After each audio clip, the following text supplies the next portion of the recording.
What is up, Creative Gang? Welcome back to episode number 56 with Jeremy Hutchins, Health with Hutch. How you doing, man? Doing fantastic. Thanks for having me, guys. Or that, let's get it cracking. Pop it. Cheers. Salud. Need all the wires wet? That's good stuff, baby. Jeremy, thank you for coming, man. Yeah, man. Personal trainer, content creator. How you doing? And online coach. Yeah. I'm awesome. Yeah, like I said, thanks for having me here. Of Glad course, to be man. here with you guys. Thank you for coming. And yeah, let's get after it. Yeah, man. This is a little different for us because for the most part, Pete and I interview or have our guests are like legit like photographers and videographers. Yep. So this is a little different since you're mostly I guess like an online coach and in the well, I'm like having a brain fart right now. In the fitness world, yeah. I can't want to say physics for some reason. But you are totally a content creator. You're pushing. Yeah. I've seen your Instagram I've known you for I want to say close to a year, if not a year at this point. Yeah. And we all met at a shoot together. And so if you could just explain how you got into the fitness world and let's get it cracking. Yeah, absolutely. Let's start from the get-go. Yeah. So when I was first born, no, I'm kidding. So, it all came out from being an athlete throughout high school, throughout college. Oh, yeah. And then... Are you from the San Diego area? Yeah, I grew up here in San Diego, Rancho Bernardo. Okay. So I went to high school here. And then, after college, played D1 lacrosse. Oh, and after I got done with that, I was like, I still am very competitive. Right. Still enjoy working out because I worked out every single day in college. I was like, okay, well, I got to put this to use somehow. Right. And wanted to help my parents as well, and help my dad, lose some weight. Mm-hmm. And, it's obviously great to have your parents around and healthy to do things with you, of course, throughout your life. So, having to implement training with my parents and stuff like that too, and my family took that to actually saying, okay, let's really get into this. Mm-hmm. I'm actually really enjoying this. I have a passion for it. I want to do this forever. Sure. You know what I'm saying? Yeah. So, obviously then it goes into getting the certifications and getting the education. And obviously it doesn't stop there. Once you do that, you continue getting your education and learning and learning and learning. I'm still learning today, as much as I was learning when I first, got into it. When you were in college, what did you study? I was actually a hospitality management major and a culinary minor. Oh, damn. So I wanted to actually get into hotels, restaurants, the food industry originally. Right. And what made you change your mind? I started working in the hospitality industry. And you're like, I hate this shit. I hated it. Let alone did I want to then own a business, manage it. And also at the time, too, getting out of college in, 2015. Mm-hmm. Top 5 worst businesses to get into were restaurants and hotels, top failing businesses. So, I used to work in real estate, and then my boss, he was a broker, and he's like, I remember shooting a video for a top tier fucking restaurant here in San Diego, and then after our shoot, he's like, if you want to lose money, open up a restaurant. I was like, fuck, we just shot a video for him and everything. Like, Dave's like, it takes years to see actual profit, and with all that stress, it's not worth it. Damn. Yeah. So that's where I was like, hey, I love personal training. Obviously I've had other jobs, after college. I've been in sales. I've been doing that to kind of supplement the lifestyle and supplement, wanting to do bodybuilding and things like that. Taking that and putting it off the ground right away is a difficult task. Yeah. So, having an actual career as well, I'm sure, as you guys know, is nice to have. Of course. On top of that, to be an so what you're saying is like you wanted to do like lifting and stuff, but you had to like supplement it to live, right? And then now, do you do this full time now, or? And now I do this full time. Let's go. That's what we have in the Potter boy. This is the full time job. Every day, wake up, work with clients, talk to clients. So who did you? Programs. Sweet. So who did you look up to, or what motivated you? Like, did you have like idols or like? There had to be some sort of something that you saw that's like, hey, this is actually possible to do this full time and like quit my job. And what was your job before? I'm assuming you quit eventually because you're doing this full time. Yeah. Well, obviously COVID happening is one of those things where your business shuts down. You don't have a job anymore. Mm-hmm. You have to go and rely on something to, take care of yourself. Yeah. Your backs are against the wall. It's fight or flight. Against the wall. So fight or flight. And, what a better industry for me to be already in to then take it to the next level and actually make it something that I do for a living. Right. As opposed to then before that as a supplemental side hustle, something that I did to just, that I was a passion, but not a career. Right. Mm-hmm. There's definitely a difference when it comes to like, I'm just doing this just to get some extra coin, maybe some vacation money or some shit like that. But like, I kind of experienced the same thing you went with when it came to like COVID. COVID shut down my industry. I essentially walked away from my job. Perfect timing. I would have got let go no matter what, and even if I did stay. So I had to like make this side hustle into like a full-time thing. And then, like you said, it's fight or flight. Like, you have no choice but to like go through that mud and like make something happen. And it's been, dude, when your backs are against the wall, man, you'll be surprised what you could accomplish, man. It's like a real thing. So what was the breaking point for you? Like, where you were like, fuck this, like I'm gonna fucking quit this job and I'm gonna do fitness the full time. Well, I was already doing, for like years, I was already doing the back and forth. Like, do I really want to do fitness full time? Do I really want to do a job and have it as a side hustle? Yeah. And I did a few bodybuilding competitions. I actually did, pretty well, made it to nationals, that kind of thing. Mm-hmm. So I kind of solidified myself as not only someone, as a trainer, but also someone on the stage.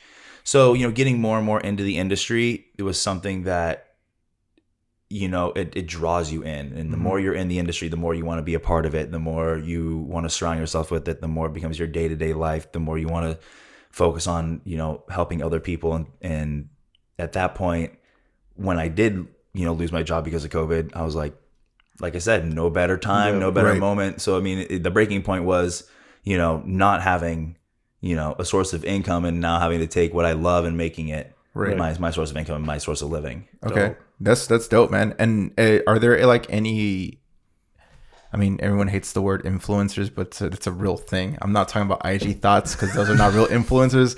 There's a such thing as an influencer world. Like, are there any influencers that you like look up to that you want? We already asked this, but we never actually dove into this, but that you like see on social media that's like kind of killing is like, I want to get to that level one day. Yeah, absolutely. You could name drop right here, man. Like, we're gonna name drop. I have no problem. And he actually has a fantastic podcast I listen to. His books I read all the time. This is the person I want to emulate. Sure. And someone that I really respect and look up to in the industry. And you guys would probably all think, oh, he's probably gonna say like Chris Bumstead.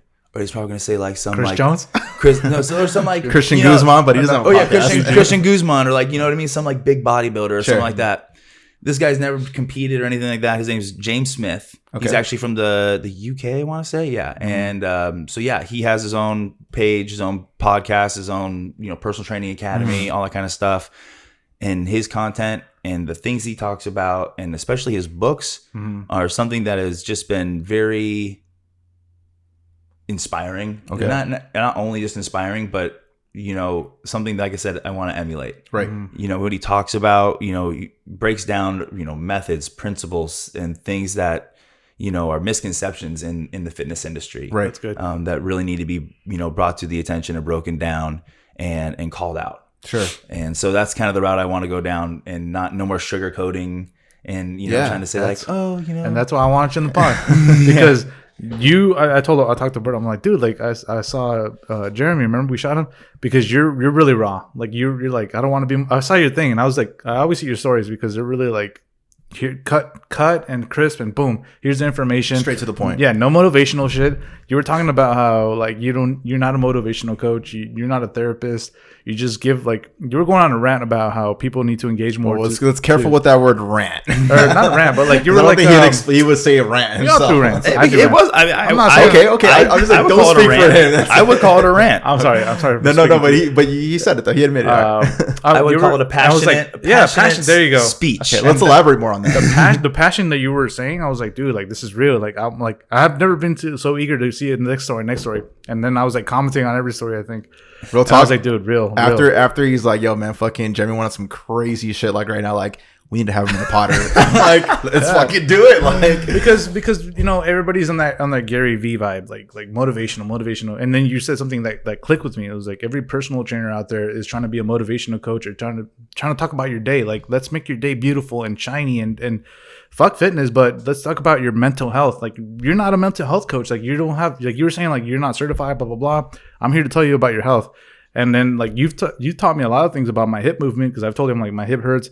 I'm like, dude, like this guy gets to the point, no sugarcoating, no like other shit, that you get straight to the point and you're really passionate. And that's what spoke to me. I was like, dude, I got to have you on. And you're creative as well, and we'll get into it later in the episode. But that's what got you not to like sugarcoat anything, or like what made you get your shit off like that? First off, I appreciate you and appreciate you saying that, because like you said, on social media, when people don't sugarcoat things, when they're not all happy and vibey and things like that. People love throwing that word vibe. I'm a big vibe person too. I mean, I'm a big vibe person. Like when you're in my presence, like you guys are a good vibe. Yeah. But I don't need to go on social media and meet everybody's vibe. I can't please everyone on social media. Right. So I either got to say what I got to say, and people are either going to like it or not, or I'm going to sugarcoat it, and I'm still going to have people that are going to like it or not. Yeah. You might as well save that energy and not sugarcoat shit. Yeah, might as well be you, baby. Yeah. Might as well be you. Exactly. And that's exactly what, like you said, when we talked about James Smith, no sugarcoating. Yeah. No bullshit. Like he gets on there and like even today, like one of his videos he posted, he's like, I'm getting ass to ear in your face right now. We're going to talk about something that's pissing me the fuck off. And that's literally how he started it. And he's like, why are you assholes taking escalators? You know what I mean? And so, and that's kind of the line that I've been going down, you know, it's, you know, we talked about it today, you know, I talked about today, you know, why do you believe this? Why do you believe this misconception?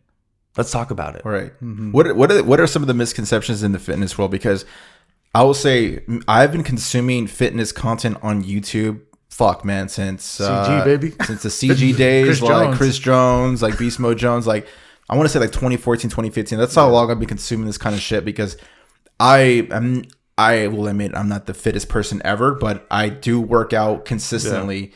Yeah. My diet's a little bit of shit. I'll admit that, because I know it's all in my power. Like I know you can't outwork a bad diet. Like that's a fact. And like, so I've been seeing all this like motivational, like fucking like my algorithms is like either finances, fitness, camera shit, and like BTS kind of work. Mm-hmm. And so like the fitness stuff that I see, because it does help motivate me to like, I need to hit the gym right now. When I see like a dope video of like certain exercises, I'm like, all right, that's enough that I need to see to like get my ass to the gym and shit like that. And I do see like, hey, get a six pack in 60 days. I'm like, fam, that's not physically possible. Like you can't do that shit, bro. And especially to anybody, like if someone weighs 600 pounds in 60 days, he's not going to get a six pack. Like that doesn't work with everybody. So it's like, what are some of the misconceptions? That's a headline, of course. I mean, it's an attention grabber. And obviously, I know you obviously see right through something like that. Yeah, and because I feel like, because I've been consuming so much content that I know what's bullshit and I know what's not. Like I know what's for real. Mm-hmm. Exactly, and like you said, you have the power to consume whatever content you want. If you want to consume bullshit, you can. Facts. If you want to find people that are talking about real shit and things that you enjoy listening to, you can. So I think that's also the thing with, you know, with these misconceptions is there is no fact checking except for your own. That's a big social media dilemma that's going on right now. Not just in the fitness world, but like in general news. Well, it's just because everything's going on with COVID. Yeah, exactly. And, you know, everyone's posting, you know, this or that, or, you know, someone's doing this, someone's doing that, or, you know. But no one's doing fact checking. They just see it. They see an article on Facebook. Is like, I'm gonna run with it. Exactly. I mean, Instagram is the Wikipedia of social media. Yeah, that's a good point. Yeah. You can find and so even with fitness, you can talk about misconceptions or fallacies or, you know, things that are wrong in the fitness industry, but you can find evidence to support it. Right. And you can go talk about things that are right in the fitness industry and, you know, the not misconceptions, and you can find evidence to support that. Everyone's right nowadays. Exactly. It's just like this video this guy made, and it's going viral all over social media right now. And he's sitting in line to get a coffee. And he's like, I don't know what to believe anymore. Anything you want to believe, you can find evidence to support it. I can look up evidence of coffee making me blind, and I can find evidence that coffee will make me blind. Sure. If I also want to look up, can coffee make my eyesight better? I can find that coffee will make my eyesight better. So what are you going to believe? Yeah. So and so that was social media. Is you just got to. I'm hoping coffee makes my eyes better, because I drink coffee all the fucking time. Same here, right? Now I'm sitting here thinking, am I going to have a cup of coffee and go blind, or am I going to be able to see through walls like Superman? Yeah, right? Exactly. So, but that's the thing with social media, and in, you know, in any industry, especially the fitness industry, though, it's. You're going to believe what you want to believe. And when you find something that, you know, resonates with you and aligns with you, run with it. And sure, that's, you know, really about it. What are some of the challenges you face? Because, I mean, okay, let me backpedal a little bit. Oh, yeah. When did you land your first client, as far as like, hey, like this guy is willing to pay me for my services, as far as like coaching them as far as like the macronutrients and the workouts, like do a little bit of cardio, do a little bit more weights, or vice versa? Like how did that work? Like how did you put your name out there? Really just through word of mouth. When you first start off, you got to find people that people that trust you, and people that want to work with you and who are dedicated and motivated to do it on their own. I'm not going to walk up to somebody on the street and say, hey, you look out of shape. Are you ready to lose some weight? Yeah. Fuck no, get out of my face. Yeah. First of all, you call me fat. Yeah, exactly. Like you're clearly walking up to me and trying to get me to be your client for a reason because you think I'm out of shape. Right. So that obviously has some own problems within itself. Yeah. So it's starting off marketing, telling people you have an education, you have a background in it, you have done it for years, you have look in shape. Well, exactly. But aside from looking in shape, and that's a big thing for me. If I were to hire a personal trainer, bro, you better be sculpted, man. I mean, it sounds fucked up, but your brand is your body, right? I think it's fair to say. In this day and age, your brand is your body. Yeah. But like we just talked about, like someone like James Smith, who I talked about earlier, not fit at all. Not someone that you look at and be like, wow, that's someone I want to be fit like. Before you said that, when you were describing this guy, I was like, I'm assuming this guy's like Christian Guzman, like sculpted and like could bench 225 like nothing. Like no, nothing against him or anything. Right. He's a good looking dude. Great looking guy. Right. But he even talks about it. He's like, I don't walk around with a 6-pack. He goes, I'll have a few drinks. I'll have, eat whatever the hell I want. I'll enjoy life. Focus on business. I mean, shit, his business is doing way better than mine ever will. So, I mean, like. You get there, man. Exactly. Shit, maybe I got it wrong. Maybe your brand is your clientele. Like how good you make them feel. And like how like the word spreads. It's like getting a haircut, right? I get a haircut and I told Alberto this. It's hard for me to find a consistent barber. I probably the past 5 years I probably had like 3 barbers. I was gonna say a little bit more probably. Yeah, I don't know, but you're always bouncing from barber to barber. My barber, like what I look for when a barber, it's like not the best haircut. I don't care about the fades or whatever. The experience. I'm there for an hour. He's like talking to me. I've always told this to my barbers. I'm like, dude, like I always chat. It's my therapy. I told Alberto this. It's my therapy. It's my nail salon. Like I'm getting my shit off. I'm talking about my week, and then boom, you're done. All right, he gives you a cold one, and I tip them fairly good. So like they want my business, but I'm saying like is great. Yeah, so I'm sure it's the same thing for like you, like as a personal trainer. Like fuck, it's not my goal to like make them ripped. It's make them feel good about themselves or something like that. Make them feel good. Sorry, no, you're good. Set the fact. So, but yeah, so making people feel good is obviously my main goal, and in my main clientele are lifestyle clientele. Yeah. I'm not training someone to get super shredded and get a 6-pack for a bodybuilding competition. If your goal is to be shredded and have a 6-pack, I can help get you there. Mm-hmm. But if that's not your goal and you want to have a goal of moving better and being able to like go on a hike and not feel sore the next day, and you have kids and you want to be able to like go and do things with your kids and like enjoy a day at Disneyland or enjoy a day throwing the baseball and not, throw out your shoulder. Right. Mm-hmm. Those are goals that 99% of America have. Facts. Mm-hmm. Not everyone wants to be a bodybuilder. Right. Not everybody wants to be a fitness influencer. A lot of people just want to be happy in the body that they're in and move in the body that they're in and be knowledgeable of how to take care of it. Right. Yeah. And a lot of people just go off like what you were saying earlier. I go off YouTube. I go off some other things. You've never had someone maybe not necessarily sit down and teach you, but go through a program or go through something where people break down workouts, break down nutrition, break down why you're eating what you're eating or why you're doing a workout, or how to do certain stretches, mobility movements, and pre-activation stretches, things like that, so you can feel good. Yeah. You're like, oh wow, I didn't even know that stretch could loosen up my back, and now all of a sudden I can bend over and pick up my kid and throw him up in the air without having lower back pain anymore. Right. If I can do that for someone without even having to put them in a gym, like that's where I've succeeded already. So you're open to having, I mean, and correct me if I'm wrong, but it sounds like your clientele that you're kind of like describing right now, it's pretty broad for the most part. It's broad.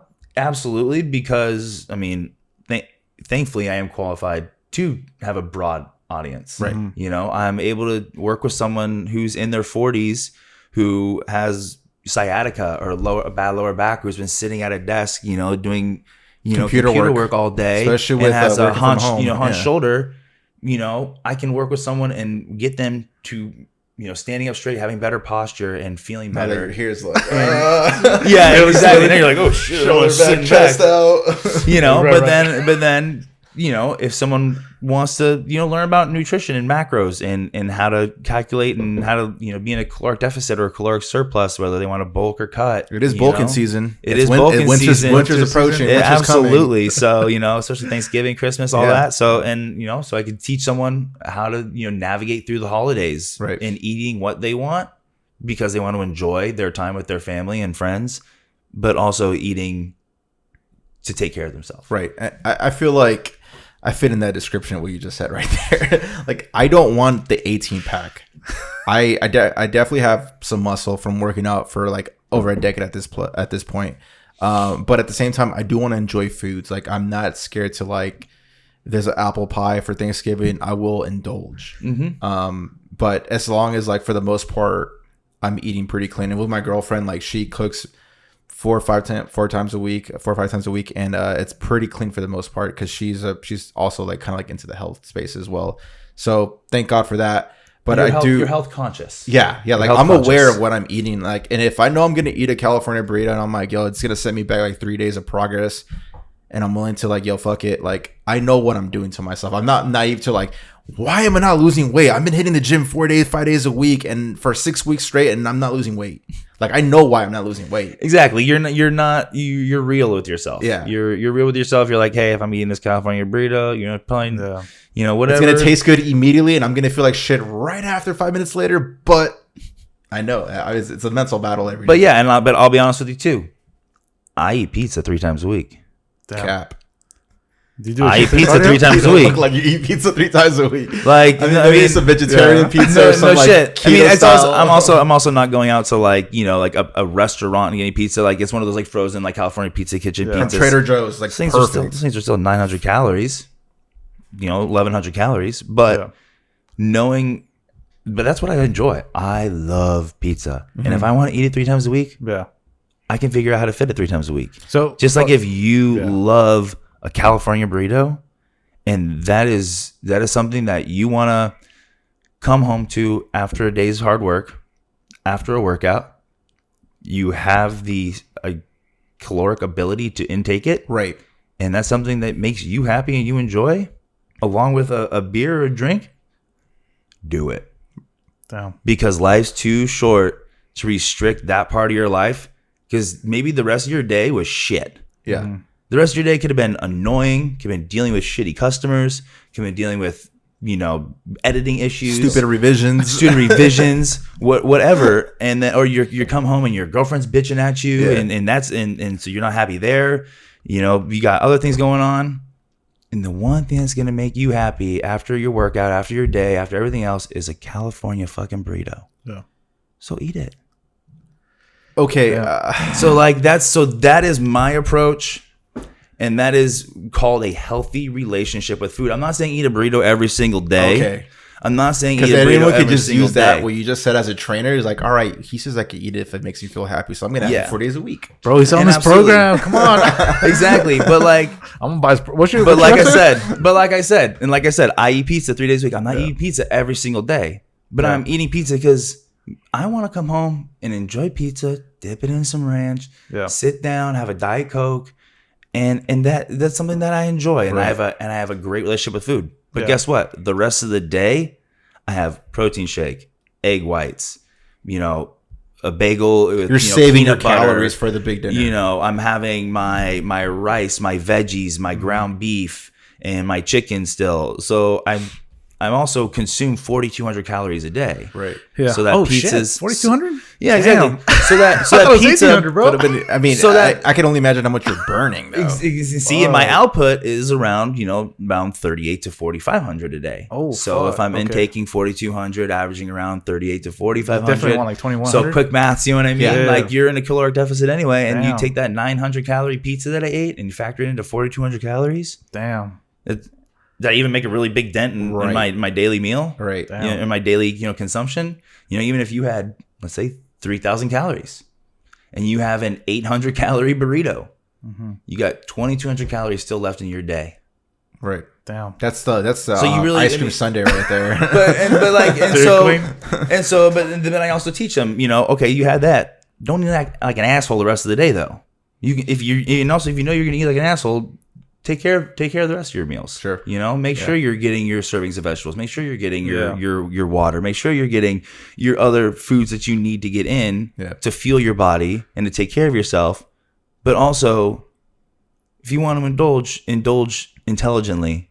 Yeah. Yeah. So if you only have 400 calories left and you have that 800 calorie burrito, cut it in half. Boom. You still got to enjoy part of the burrito. That's something I've learned from like the YouTube fitness space as far as like cheat days. Like, guys, I know all the videographers, photographers, don't call it cheat days. Yeah, it's a cheat meal. Like, I'm cool with like having one cheat meal instead of like fucking up your whole day by eating like a pig. Like, bro, something I did learn. You sure you didn't major in sales? Because you fucking sold me right there.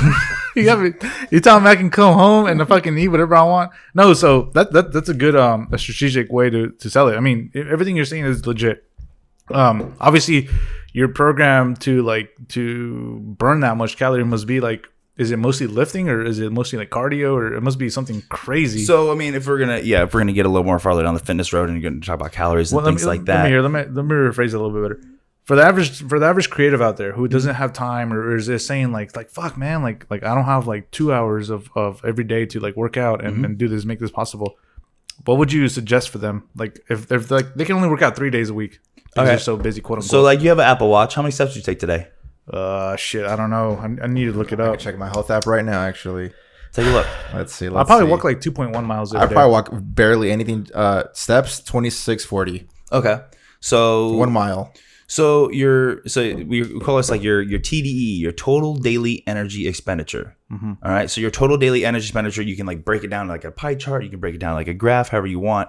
And that's your total daily output of energy, right? So whether you're burning 2,200 calories, 3,000 calories, 4,000 calories, throughout the day, when you break it down, your workouts are about maybe 10% of your total daily energy expenditure. Damn. And people overvalue their workouts so much. I don't want to hear this shit. And the funniest thing is, I'm sitting on a computer 90% of my day. Then. Well, you know what the funniest thing you said too is earlier? You said you can't outwork a bad diet. You can't? You can't outwork out your entire day. Damn. Oh fuck! It's good to know. So yeah, like so my workout may be allotted for that 900 calories I was talking about, that pizza. I maybe burn 900 calories. Damn. Maybe 800 calories. Wait, I have throughout the rest of my day. Since you're a health coach and stuff, I have one mythical question. Yeah. Does sex really burn a shit ton of calories from that Instagram thing that they posted? Or not? I don't know how many calories sex actually burns. Okay. If you're a one pump chump though, then it's pretty gonna be not to say it depends how long you last and depends how much work you're putting in. If but I always see that. It's like you believe that bullshit, bro? No, I'm just asking you, dude. I have a health coach here. Maybe. Well, I got my fitness watch on, and I have a girlfriend. Do you have a fitness watch and a girlfriend? I do not have a fitness watch. But you do have a girlfriend. She have a fitness watch. It's like we don't wear that shit. No, we don't. I don't have a fitness watch. I need to get one though. Well, okay. Well, how about I'll experiment tonight? I'll my girlfriend and I will have sex tonight. I'll have her put on my other fitness watch. We'll figure out how many calories we burn. I'll get back to you on that. Go only in the frame podcast. Subscribe, motherfuckers, if you haven't.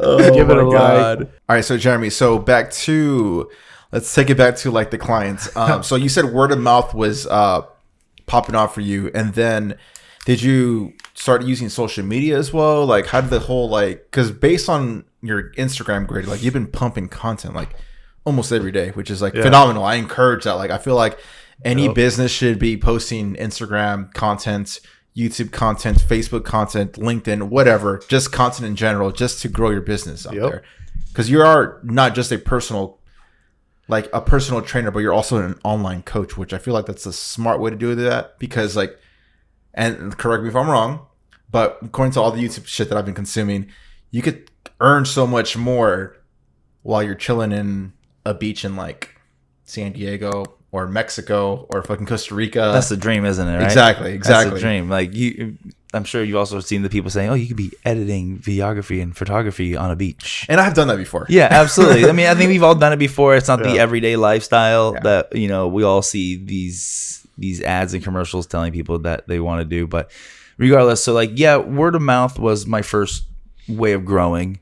So clearly you were killing it in your field where people were like, hey man, you want to lose 10, 15 pounds for your wedding? Talk to Jeremy. It wasn't even like someone else recommending me. It was someone else showing up to their office. And one day someone saying, wow, your face looks different. Or you look a little different. You look better. You look happier. What's going on? And say, oh man, I've lost weight. Thanks for noticing. And then that's kind of how the word of mouth spreads. Yeah. You give someone results, they're going to want to share it. They're going to want to talk about it. They're going to want to, they want people to notice. Right. Absolutely. Of course. Especially the ladies, if you're a guy. Especially that. And so going from that, actually, I wasn't like doing too much social media. It was my social media was actually just really about me and my bodybuilding and that kind of stuff journey that I was going through at that time. Yeah. So it was just my personal account talking about bodybuilding, mostly trying to like motivate, inspire, and things like that. Right. And then goofball. Exactly. And I think everyone has that progression. Like if you don't look back at your content 6-7 years ago and cringe, I agree. Yep. You were doing something wrong. Like you weren't perfect 6 years ago. I'm not even perfect now. I'm gonna look back. 6 months ago. Yeah, exactly. That's what I'm saying. I'm gonna look back, years ago and say, wow, what was I doing making this content? Talking to people about form or whatever. Like, you gotta go through form was shit. Yeah, you gotta go through those growing pains. No matter Absolutely. What. So from there, social media wasn't my thing yet. Even back probably 4 years ago, I want to say, like I was, like I said, doing social media, but it wasn't my way of getting clientele. Right. And what happened next was from the word of mouth and from my jobs and things like that. I had one friend that became a client, and he was an ex-pro football player. Damn. He had entered the tech sales world. Very, very successful person. Someone that I looked up to in the business world in terms of, always asking him sales advice, sales questions, and things like that when I was doing my career in sales. Still things I even use to this day. And we got to chatting, and he had just recently gotten a divorce or broke off an engagement. Damn. And had been single. He was in his late 30s, early 40s. Had all this money, living on the beach, but he was overweight. Yeah. And he was like, yo, I'm not happy. People don't like what they see when they look at me. They have fun with me. They enjoy spending time with me, but they don't say like, oh wow, he's good looking or strong looking or sexy or whatever. So he's like, I want that. And he's like, I know you can do that for me. And so he goes, move in with me. Damn. Live with me, be my live-in personal trainer. Damn. Help me. And I'm like, he's like, live with me, cook for me, get me up in the morning, do my workouts, my bike rides, my walks, whatever. That's like every personal dream. That's every personal like trainer's dream. Right. So but I mean also that's every person's dream if they can have that lifestyle of someone that can cook for you. Facts. Make sure that you're eating healthy, eating right, and not, going back to whatever lifestyle was giving you your unhappiness before. And on top of that, we were already friends in the first place. Yeah. So it's not like we didn't enjoy living together, doing things together. It wasn't like a pain in the ass waking up and knocking on his door, being like, get the fuck out of bed. Yeah. It's like, hey, brother. Let's get up. Let's go on our bike ride. Let's go on our walk. Like, let's go to the gym. Let's go look at some chicks. Can I ask, what position did he play? He played lineman. Okay, so they're naturally bigger. He was already a bigger guy in the first place, but he was athletic back then. Okay, because in what he was eating was supplementing every day, working out, playing football. I mean, you're still in shape, but you're just a bigger. You're in shape and bigger. Exactly. You know what I mean? You look at some of these linemen, even in the NFL today, they could probably run just as fast, if not faster. Aaron Donald, bro, this guy's sculpted, and he's like the best defensive lineman in the league. Exactly. So, and then when you have those eating habits and you stop those physical habits, it catches up with you quick. And then you start paying attention to your business. And like I say, he's a very successful businessman, very successful, traveling all the time. Taking clients out, schmoozing them, eating, drinking, partying, all that good stuff. Recently single. Oh, what else am I going to do to cope?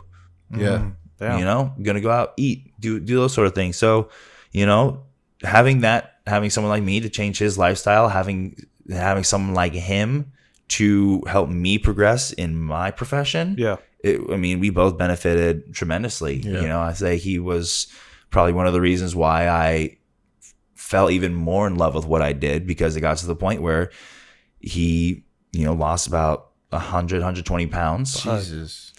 And he met a woman.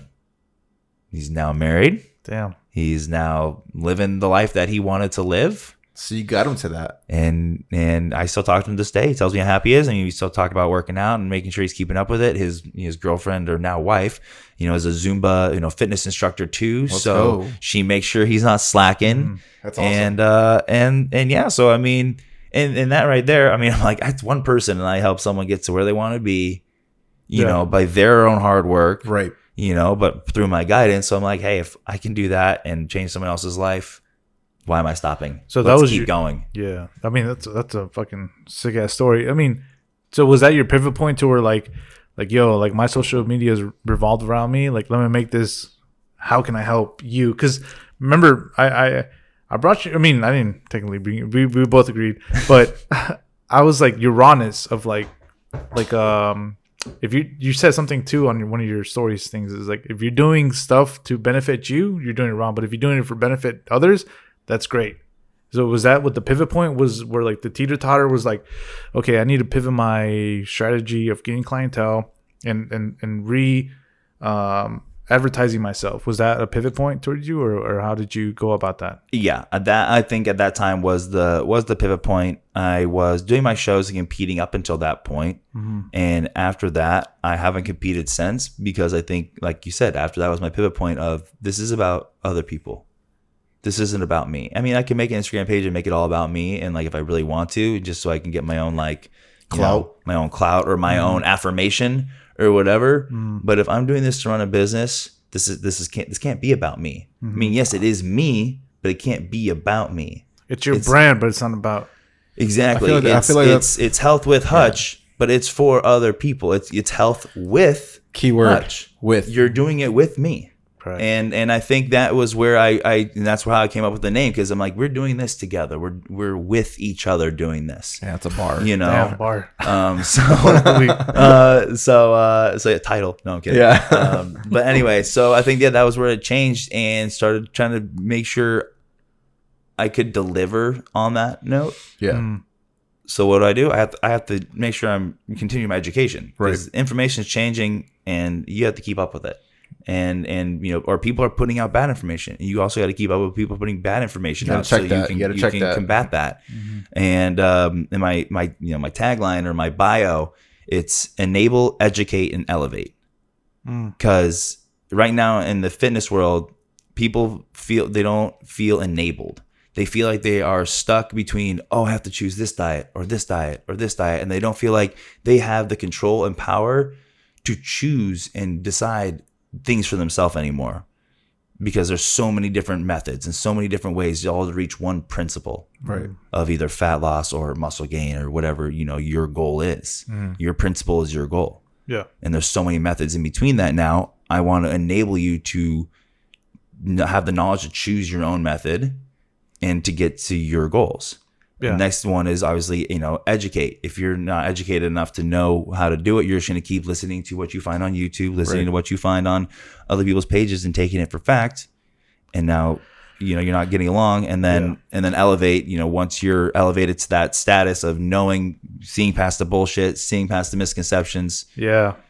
You're there. You're ready to go. Right. So three-step process. What you basically did is what we've been preaching this whole fucking podcast is finding your own style. You found your own style, not of a videographer, photographer, finding your own style, but you found your style of advertising yourself. You found the niche where like, okay, how there's 1,000 personal trainers, right? Who are motivational. Oh my God, yeah, it's a ton. Who are just put San Diego Fit. You see all these personal trainers out there. Everybody's a therapist. Everybody's a therapist. You feel depressed, it's because you're fucking fat. Like, and I fall into that theory. I'm like, damn. Like, I look at myself in the mirror when my wedding was coming up. I was like, Pete, you gotta lose 20 pounds in 2 weeks. We'll talk later. What's the secret about that? You know what I mean? Like, that's the thing. Everybody's a fucking therapist. Every personal trainer, and you found your niche, and that's wonderful. So for the creative out there, how did how did you? What advice or in the creative content area would you give them of finding their style or finding your clientele? How did you? That's a better way to say it, like finding your own clientele, because everyone wants to find as much business as possible, whether it's shitty or it's quality. Yep. I preferably would want quality, and believe it or not, it's less work. At least in our field, it's less work to do like a more quality client. So, how did you find that lane of clients? Like, I want to work with these kind of people. So, in terms of like picking a client to work with, because I'm sure you've had clients where it's like, bro, this guy's a nightmare. This guy has unrealistic expectations. He wants a 6-pack by tomorrow. I can't fucking work with this person because he's delusional. That's where the realness, like you talked about, breaks down. If I have someone, and if I hop on a client call and they say, hey, I got a wedding coming up, I need to lose 20 pounds in 2 weeks. I say, thank you for your time. I'm not the person to talk to.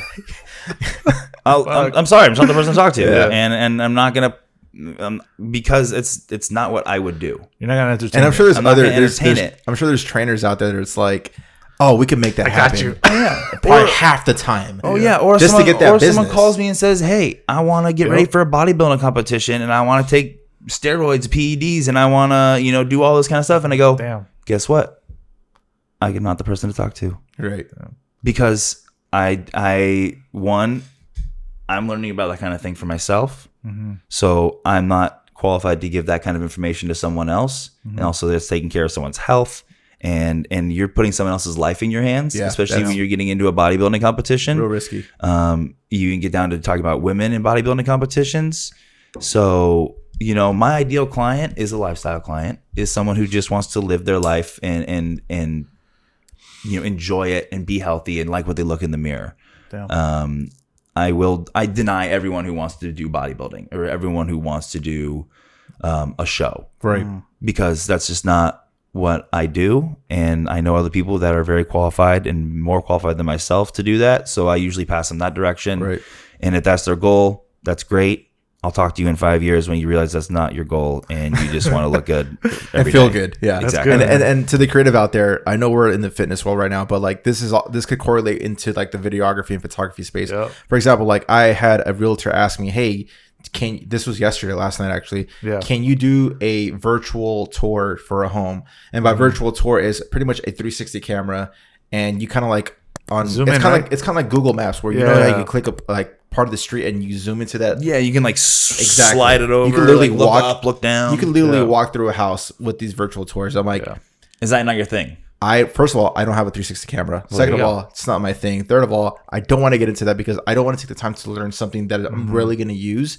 So I was honest. I could have been like, maybe like a year and a half ago, I probably would have said yes to get the business and like, let me figure shit out. But I'm at the point in my business where it's like, I know what I'm good at and I know what I'm not good at. Yep. So I say like, I don't know how to do that. I didn't say I don't know how to do that. I don't do that. Yeah. But let me find you someone that could do that for you. Perfect. I had the same thing. It's fucking funny they said that 2 days ago. Somebody, I took a maternity shoot, my recent maternity shoot. They had their kid. I was like, "Hey Pete, we're looking for a newborn. Can you take newborn pics?" And I was like, "Dude, I don't do that. I don't mess with newborns. Yeah, it's a whole world. Yeah, man. It's a whole different world." And I was like, "That's not my brand." I was like, because you got to think about it, vice versa, right? So me and you take video and photography, but we use it for a portfolio too, right? I'm gonna be straight up. It sounds fucked up, but I don't want newborns on my feed because that's not my brand. Yeah. So I didn't necessarily tell the client that. I was like, you don't want to put yourself in that realm. I was like, I don't do that. And you have a right to feel that way. Yeah. Like you could. That's the beauty about this country. You could say yes and no to what the fuck you want to work on. And that's only because we're based at a level on your profession too, as well, though. You know, because you're like, hey, baby pictures just aren't my thing. And but to the fucking the devil's advocate out there. It's because we're at a level where we know our niche. Yeah. If you're a new starter, maybe you say yes to anything just to figure out yourself and your own style. That's what I did as a personal trainer in the beginning. I said yes to everybody. And I'm sure you said yes to bodybuilders and that wouldn't fuck with like drugs and shit like that. And then like, honestly, I don't like this.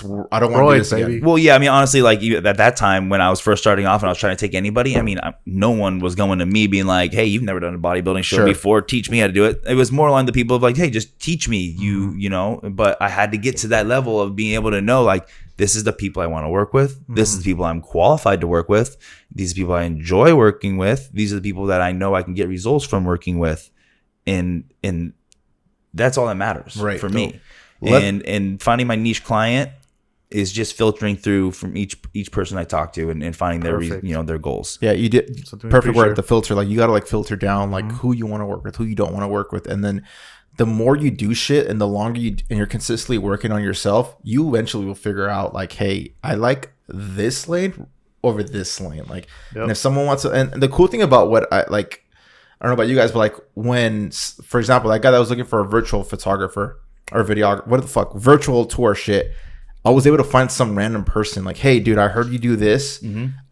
This person wants to, this person wants work from you for something that you do. And that person is going to remember me. And eventually, like, if there's something that he can't, like, tackle as far as video, almost positive he's going to refer that person to me.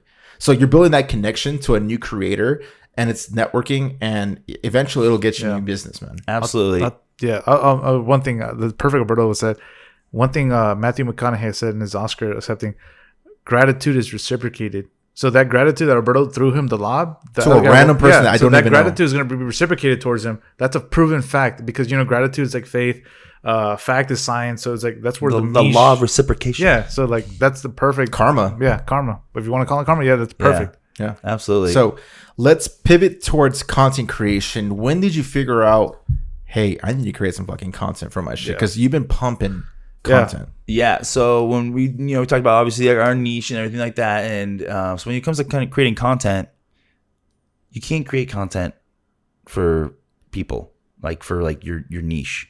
Like you can't be like, I'm going to create this and I hope like someone finds it or fucks with it or anything. Like you just got to pump it out, and you got to share what you know, and you got to share what you enjoy. And that's really about it. I noticed when I was tailoring my content originally to try to satisfy everybody, or thinking like, oh, this is what that's what people want to see. This is what Steve and Jane are gonna want to see on Instagram about fitness, and they're gonna love it.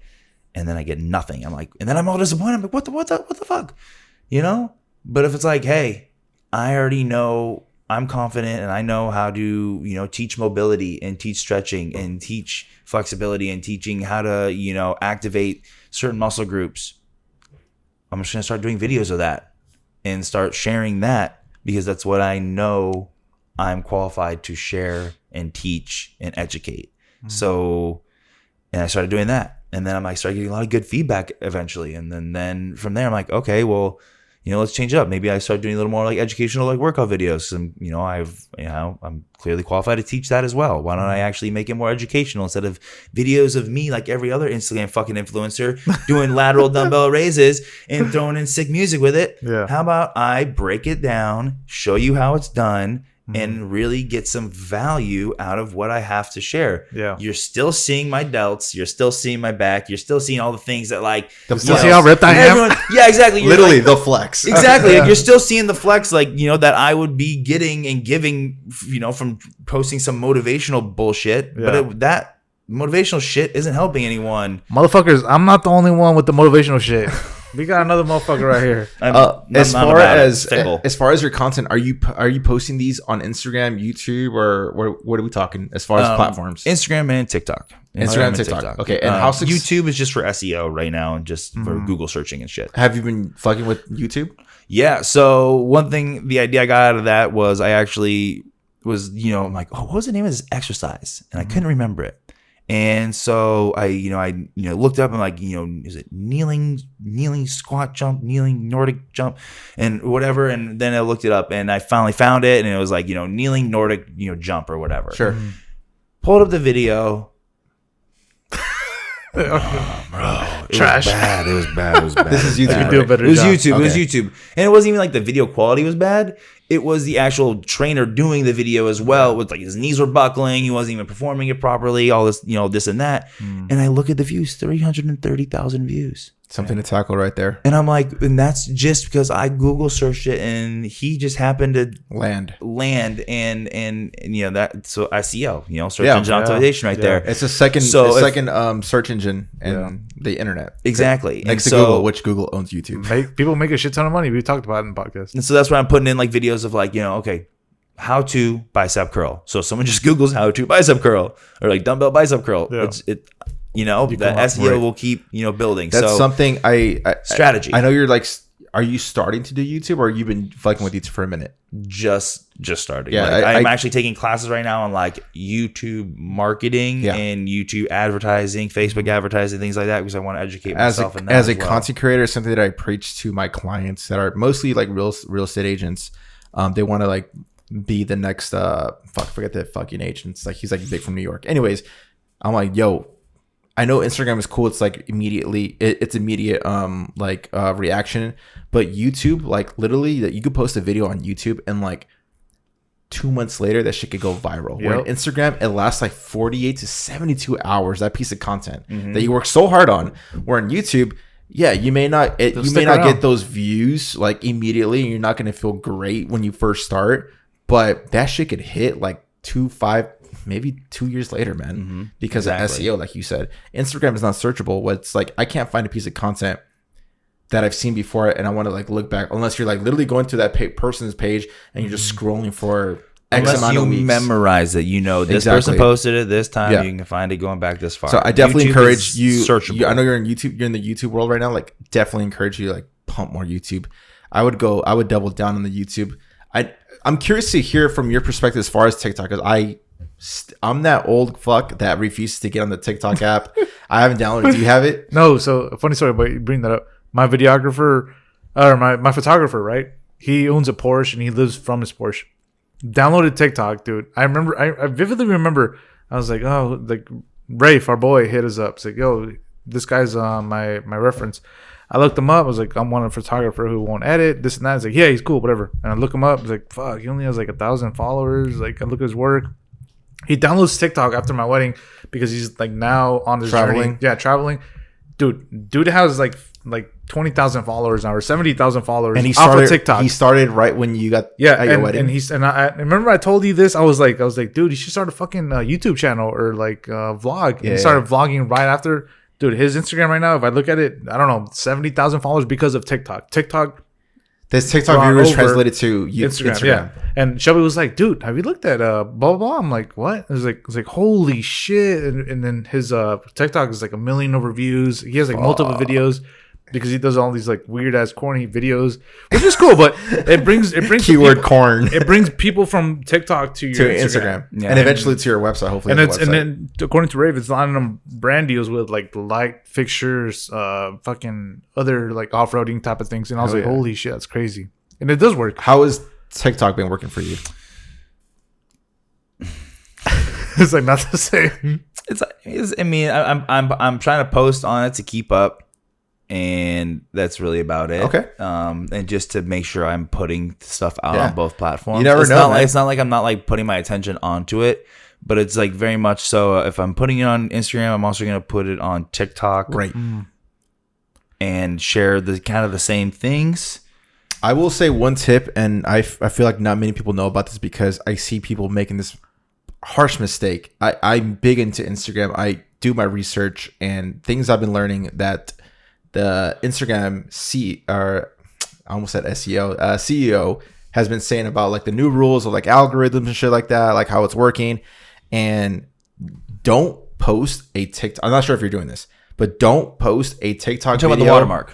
Exactly. About the watermark onto Instagram. And I still see many people making that harsh mistake. Really? They're not saying don't post TikTok videos, but they're saying don't post a watermark video. Mm-hmm. Don't post a video with a watermark. Don't post TikTok shit on our platform. And it's going to get shadow banned. Exactly. But that's Instagram saying it. So you know what's funny? If you go on Instagram, post it on your reel, and take it and put it on TikTok, That's the same thing. It has a watermark. Does Instagram have the watermark? So Instagram wised up and put a watermark because TikTok does it. Originally you could save your reels without a watermark with the song and everything, with everything on it. Without, I don't think you could do the song though. People screen record it. Yeah, or you screen record it exactly, or you screen record your own video, then you crop it out, zoom it back in, exactly, all that kind of stuff. So I mean, there are loopholes and ways around it, but I mean, honestly, at what point are you going to spend an extra hour of your day just to re-edit and redo a video to get the same amount, if not less views? Right. So at that point, like, I'm not saying I'm being lazy, but I'm also being efficient with my own time. Yeah. I'd rather spend my time, put out one of my Instagram videos, one of my YouTube videos, and one of my TikTok videos, get that shit done and focus on my clients. Because originally, as we were talking about, focusing on the client. Because the clients is what pays you, not fucking Instagram. And I haven't seen a dime from Instagram. I make some damn good videos. Instagram doesn't give a shit. To be fair, I'm sure you've gotten clients from Instagram though. I mean, that's how I get clients. Same. Absolutely. I'm the same way too. Instagram's never paid me a dime, and I don't think they pay many people at all. But it's a great resource. Exactly. It's how I market myself. It's how I present my brand. It's how I get my information out there. It's how I bring in clients. It's how I generate leads. It's how I it's a lead generator for the most part. Absolutely, it's a lead generator. And I mean, every new follower is a potential client. Every new DM, every new response to a story, every response to a poll is something, a potential relationship conversation to potential client, So no, totally. I mean, Instagram, as even if the numbers are not there as far as views, followers, clout in general, my business account has less than 1,000 followers, and I'm getting paid pretty well. To be fair, that's exactly right. It just depends on what you prioritize, like clout or fucking paying your fucking bills and actual real green cash. I shot myself in the foot in my younger years, searching for the clout, trying to get as many followers as possible. I've done it too before. And now I'm like, what the fuck? I'd rather have like 4,000 followers of 4,000 people who actually gave a shit instead of having 12,000 followers and little engagement and having not everyone give a shit. And then, but you even look at it like, it's an equation, and Instagram probably looks at it too. It's like percentage of people who engage with your shit out of the people who followed you. If it's below 10%, it's not good. Instagram doesn't give a fuck. I've always preached that. Doesn't matter how many followers you have. That percentage of engagement, it's all about ratio. They're not going to promote that at all. And so, at that point, like you said, if you shoot yourself in the foot that way, you shoot yourself in the foot that way. But that's why when it comes to content creation, you make what you want to make. And I've been making videos that I've enjoyed making. That's what matters, man. And are relatable. And I know someone else can possibly relate to it and things like that, or be entertained by it or learn from it. And, at the end of the day, if it gets 1,000 views, it gets 1,000. If it gets 100, it gets 100. If it gets 1 million, it gets 1 million. But I'm still going to make a new piece of content tomorrow and the next day and the next day. Whether it's zero views or not. Yeah, I'm still going to make it. But I'll still go on my story and call someone out and being like, I saw you all go on my story and all of you got the fucking poll wrong about what I'm talking about. But yet none of you will say, I either disagree with you or I learned something or anything like that. Shit, you talking about me, bro? Exactly. I'm still gonna say that shit, but like I'm gonna post something new tomorrow as well. I'm not gonna quit and tuck my tail just because I'm not getting engagement anymore. Like whatever, someone's gonna find it. I feel you on that, man. I feel you. All right, so Jeremy, as far as the content creation goes, are you filming this on your iPhone? Are you filming this with a camera? Because it looks like, based on what I'm seeing, it looks like a shot with the camera. That bokeh. Yep, shot with a camera. And do you know the name, the mark of the camera? Yeah, I actually brought it with me. Oh shit! Show and tell time. Let's go. Oh damn, that's a little bag right there. Yeah, a little. I thought that was like your headphones bag or something. I thought it was your vape bag, brought bro. The headphones for me. Okay, yeah. So I got the A6100. Oh shit! And I got the little mic here. So shotgun mic, perfect. Yep. And you got the 16 millimeter, which is the one that you used to have. Yeah. It's a 1.4 camera Sigma. That's awesome. That lens is butter. That's all you need as far as like the content creation, because I'm assuming, based on your grid, when I mean grid, guys, I'm talking about his Instagram feed.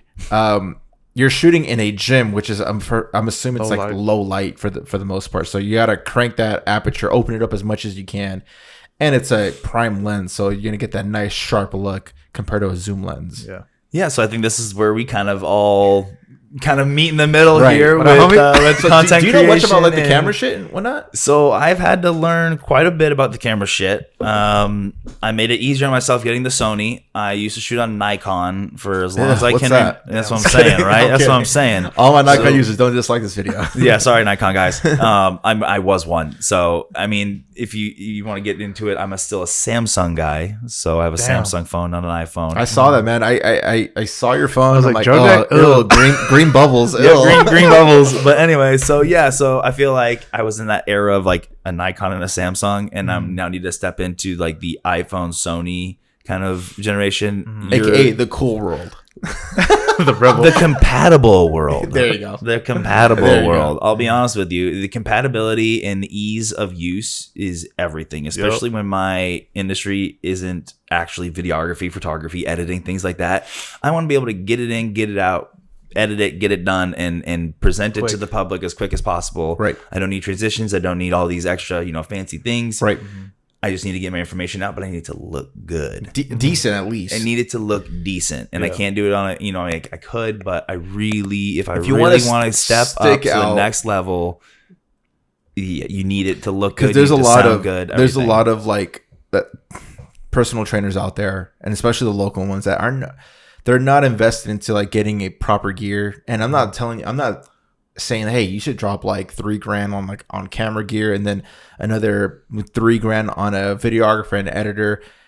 Most people are just using their cell phone for the most part, and it's like, yeah, that's nothing wrong. We encourage anyone to use whatever they have in their pocket. Great start. But if you want to stick out and like elevate yourself and reach that certain client that you want to get, you definitely got to bump up that quality a little bit. What about saying yourself? The fact that you see that mic, I see this shotgun mic, that says a lot for me, because I mean, you care about your content. I'll tell you this much. What Alberto's talking about, and I'll bounce off of that. I'll piggyback off that, is the credibility. Like I see your shit, like, damn, this guy is taking the time. I don't honestly, man, from being honest, I would think you hired a videographer of the content you're pushing. I'm like, damn, this guy's like really successful, and he's hiring a videographer, and he's pushing content. So like, I would definitely hire you because of that. You're doing it yourself, obviously. You hired me as a videographer? No, I'm saying like As a trainer. I'm saying your credibility is there because like dude, like he has the equipment, like your advertising is perfect. Like Right. I'm gonna hire you. I'm all about aesthetics, so like those little details like really matter to me. Yeah. And I know not everyone's just built that way. Where I think because him and other creators, we like pixel peep little things, and by pixel peep we mean like we like look at every little detail, find detail, and analyze it. And I'm like, yo, this guy cares about his image, it cares about his brand. That says a lot to me. So that means if I were to invest X amount of dollars per month for a subscription to work with Jeremy, I know I'm gonna get this in return. Yeah.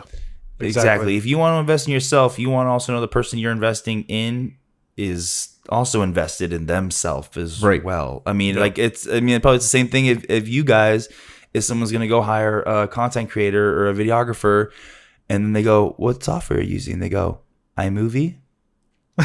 You're going to look at them and like... there's nothing wrong with iMovie. I'm not saying to there's any anything creators wrong. out there. Yeah, I mean, so when I say these things, I don't say things like bash anything, but keeping it real. Like if we're talking about investing, when you buy a Mac, you already have iMovie. Mm-hmm. Yeah, you invested in a Mac, but you already have iMovie. But you want to take it to the next level. Yeah, you get Premiere or Final Cut. You get Final Cut. Yeah. You take another step forward in progress of investing in yourself, so other people invest in you. Yeah, like I said, like if I were not to know you, Jeremy, I would be like, damn, Jeremy's the Gucci of personal trainers because of your content and because of the information you give. Obviously, one and one go together. But I'm gonna play devil's advocate on myself. If I were to see my shit and my BTS, because I have a little BTS section, and it's all phone because I never. It's hard to get a videographer to like, oh man, can we go? They don't want to do stuff for free. They don't want to do it for a few bucks. I get it. So I'm doing all the work via phone with my camera. You're starting off right now. So and I wouldn't like, if I'm honest, I wouldn't look at myself as a brand and being like, let me see his BTS. I'm like, what the fuck? This is all phone. Like, fuck that. Like, I discredit myself because that's BTS because is phone. Yeah, BTS is BTS. I'm crucial on myself. I'm really harsh on myself. Yeah. Because it's my brand. And yeah, like for anybody else out there, is like, Pete, like you're being too hard on yourself. I think you're bugging right now. I want to elevate myself. I want to elevate myself to where like I want to get to your media and be like, okay, like he has bokeh, he has a cameraman, like it's not a, or maybe get a GoPro 360 or something. But yeah, I'm saying like that's where like yours stands out from my brand because you have a professional like damn, like your media is great. You're talking about two different worlds, man. Because I am and I'm not. But I do actually have something for you for that. Yeah. Because I know we just talked about how you just said no one wants to do things for free. No one wants to do things, to like help you out. Yeah. So like for an example, like you thought like a professional like shot my shit. It's just the camera. The camera's doing all of my work of making it look quality. I am handing it to one of my gym bros, and I'm just saying, point, shoot. Yeah. Don't take the camera off me. Yeah. And that's just frame me in the middle. That's it. I'm not hiring anybody to give me good sick angles. You camera know what I mean? Movement. I'll even have them stand in front of where I'm doing it before and set up the aperture, set up the your camera settings, set up everything, and set up the lighting and everything. And then I'll hand it to them, and then they'll shoot it, and I'll even like do a little video of them before, and I'm like, hey, now you have a video of yourself doing a workout, and they're like, oh, sick! I have a really sick video of me doing a workout, or I have a really sick picture of me getting a workout in. And I also got to work out with my friend today. Yeah, and he got to get his content to better himself, so everyone's also helping each other. Yeah. So maybe let's say you find someone that goes, hey, I really, really want to get better at my content creation, or I really want to do this, I really want to do that, I really want to learn this. Yo, come with me on my shoots. I'll teach you. You'll learn from it. You'll get some shots. You'll maybe get some shots for your portfolio and you'll benefit from it. Yeah. And then also, but while you're doing it, because you're going to get all this from working with me, would you mind just grabbing a couple of BTS videos as well out of an A61? Yeah. Or out of a quality camera? And now look at that. You got that, what you were looking for right there. And someone else got that as well. Trust me, Jeremy, I've done I've pulled all the tricks from the book. Oh, yeah, I'm sure you have. It's because but you were talking about it, so I just wanted to. We preach. We preach it, but get the bag. Yeah. So, and you can't be like, hey, you should work for me for free. No shit. We're preaching, get the fucking bag. And this comes to my brother. My brother's watching this, and then I've told my brother, I'm like, yo, come with the A6. By the way, you still haven't paid him, by the way. I'm like, I know. I'm like, bro, come with the A6000. Come shoot a free BTS for me. And it's like, bro, but your podcast says. I'm like, bro, points fucking made. Yeah, I'm like, damn, I don't know what to say. It's hard because like we're preaching like, yo, guys, creators, the money's out. You gotta get the fucking bag. Don't work for free. Yeah. There's nothing wrong with working for free, but like once you get to a level, it's like, come on, man. Like my time is valuable, and we're preaching like, yo, dude, your time is valuable. Yeah, absolutely, and I absolutely agree with that. And so for your guys' where you're coming from, and for where I'm coming from, no. But like you guys talk about like your time isn't free, and so like obviously my time isn't free either. Let's say someone wants me to train them, and my time isn't free to train them, right? But like, what's my cost of not getting a video out? Yeah, because I want to like get my bag. I'm actually could be losing my bag because I chose not to train with someone or train someone. Yeah.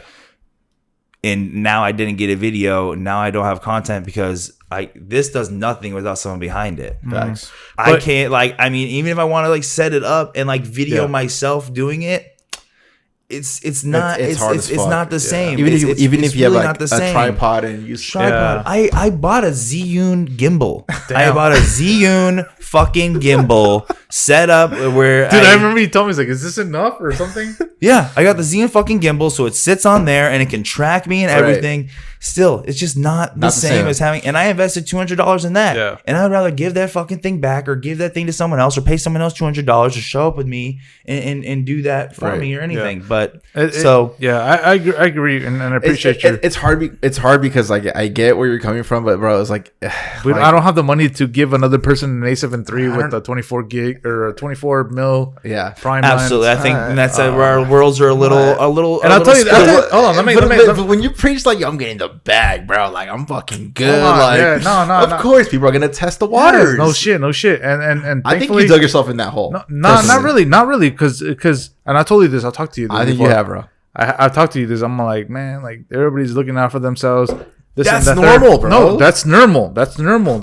Absolutely. But if you're trying to get to the clientele that I'm at, where I'm like, I get 3 shoots, man, I'm paying for my fucking rent. I don't give a fuck. It's not that I'm cocky, but this is my fucking work. My hard work has got me there. Yeah. And you're a fucking scrub who has a good camera. Relax. No, real shit. We speak the truth here. If you're a fucking scrub with the same camera setup as me, and you're trying to get to the level I am, and you want to fucking charge me for fucking BTS.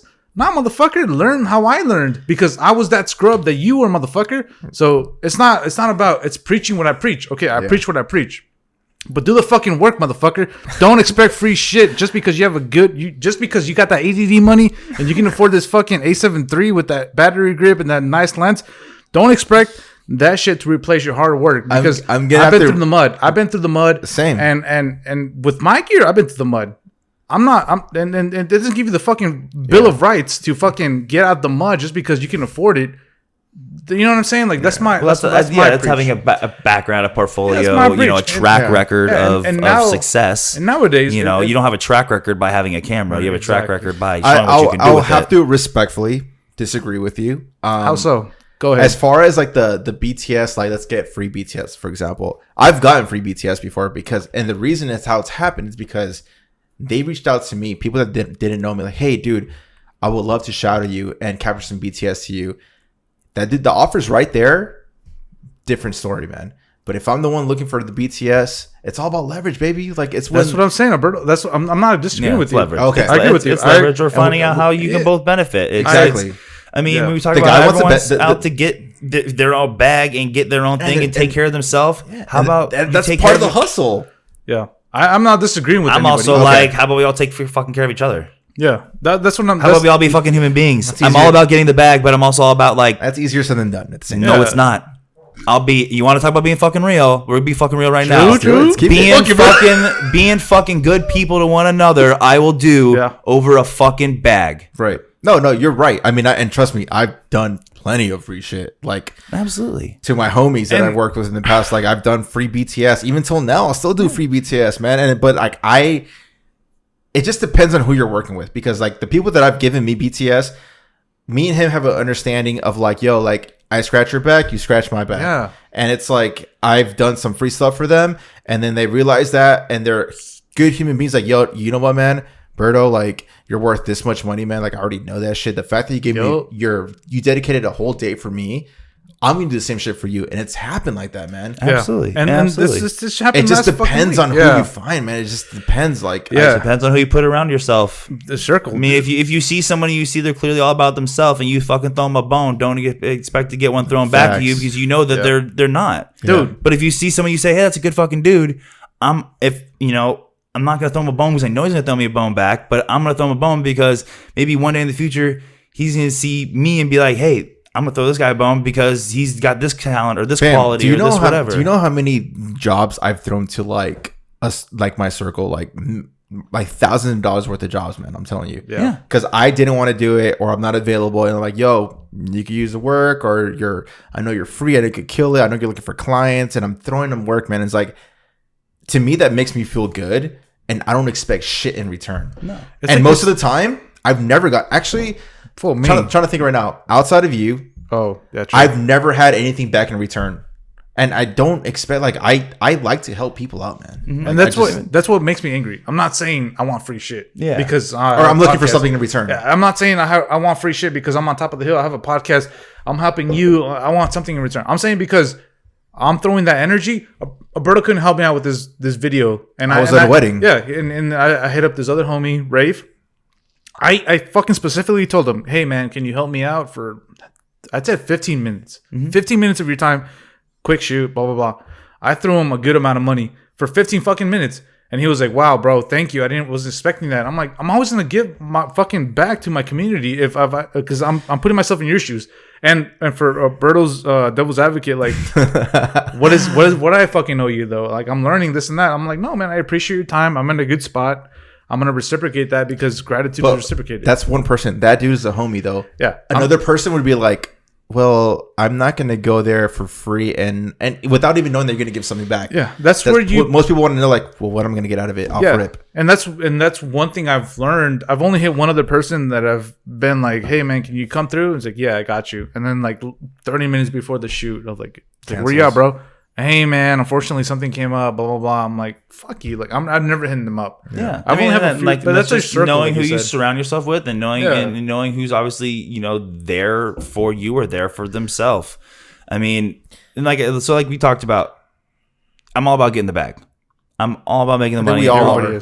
Exactly, but like at the end of the day, you have to also weigh the cost of being a human. Yeah, like. I don't know. I think that's where I value my humanity more than a dollar bill. Mm-hmm. And I mean, if you even talk about like free work for potentials, other things, I mean, we did a free shoot together, didn't we? Yeah, all three of us. We did a free shoot together, all of us. And I was. And did you guys get work after that too? Right? Facts. All of us. You guys all got work after that. And I got something out of it too, because I got my photos, and I got to present that and have it be helping my brand, and I got to then present that, and people got to be like, yo, who took those pictures of you? These guys. Yeah. Go get the business. Yeah. So and even with at the end of the day, get the bag, but also be human, work with each other, help each other, and help. I each other 100% grow. agree with you, but like, dude, I say this every week. Not everyone's built the same, though, man. No, not everyone could see the 3 steps. Bro, this is chestnut checkers, man. If they're not built the same, that's either up to you to find it out. That is true, and eliminate them. And if they are built the same, keep them around. And I'll tell you this much: all three of us are built the same. If not, like I judge as like quality wise, like clientele wise, like you can help me, like that's fine. Let's say a BTS person that's growing, like come on the come up. I'm not gonna be there and be like, okay, I'm gonna hire you, and for BTS, and I'm gonna fucking pay you blah blah blah because I know you can give me business. No, like you're coming because you need me, right? That's how Alberto feels. Alberto's got me shots and shoots that I've thrown him fucking money because like, yo, this is your percentage, bro. This is what you deserve because you got me. If it weren't because of him, I wouldn't be making money. And that's where I feel like you're coming from, right? Your name is your brand. Okay, I throw a lob to a photographer. It's a $600 shoot, and I tell him like, hey man, I recommend. Not many photographers are making $600 in a shoot. They're not. And the lobby, let alone videographers. Yeah, the lobby through me. Nobody's making the amount of money I am making because of the clientele that he brought towards me because of his name. And I throw him a lob, and I was like, here you go. I was like, manners, and I was like, because I appreciate you. I wouldn't have got this fucking shoot if it weren't because of you. So it's like a weird tax. It's a weird yeah. And you guys also have things very priced very differently than the realm that I'm in as well. So like as a personal trainer, you want to meet with me, I can't charge you $600 for 1 hour, an hour and a half meeting with me. Yeah. That's not justifiable because I mean it's not my brand. So like it's you know what I mean. Depending on if I'm going to you, you're going to me. We're looking at like $40 to $60 for my hour of time. Yeah, it's just it's just a weird situation. It's like the cool thing about this whole situation is like there aren't rules written for what we're in. This is bro, believe it or not, guys. This is all brand new as far as like the online marketing, as far as like online business, social media business. Fam, we've never seen this happen before. This is brand new. No, this is all brand new. Like, when I explain to my like relatives, like, hey, I'm making money off Instagram. They don't get it. They're like, what the fuck? How is that possible? Like, why do you pump so much videos on Instagram? That's kind of weird. Like, are you doing it for attention? It's like, fam, that post got me 3 fucking jobs that are like worth $4,000 to $5,000 per. And you're working a 9 to 5 job that you fucking hate 40 hours a week, or if not more. And you're miserable. And you made that money in a week. Man, that's what I'm bro, I get to scratch my balls, go on my one wheel fucking as much as I can. Like, fam, I could take a trip whenever I fucking feel like it. I'm going on a trip next week because like I feel like going on today.